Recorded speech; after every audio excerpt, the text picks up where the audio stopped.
ఈ సినారియో కోసం మా ఓడైతే పాపం ఎక్కడో ఇంద్రపాలెం నుంచి ఏ టైం లెగ్స్ 5కి లెగిసి చలిలో వణుక్కుంటూ మరీ వచ్చాం.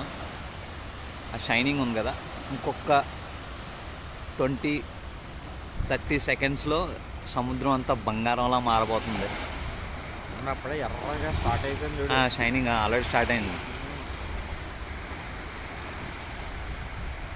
ది బెస్ట్ గుడ్ మార్నింగ్ అని చెప్పచ్చు టుడే.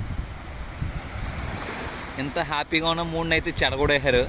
ఇక్కడ ఎవరైతే జాలర్లు ఉన్నారో వాళ్ళు ఇదే ఒడ్డున కూర్చుని బాత్రూమ్కి వెళ్ళేస్తున్నారు. అంటే కడుక్కునే పని కూడా లేదు. మనమేదో తెలియక పాపం ఇక్కడికి వచ్చి పొద్దున్న నుంచి సాయంత్రం విహారకోతం ఇక్కడ దొల్లేస్తుంటాం. కొంచెం ఇలాంటి దృష్టికి తీసుకొచ్చి ఈ మల విసర్జన అనేది ఇక్కడ నిషేధించాలి.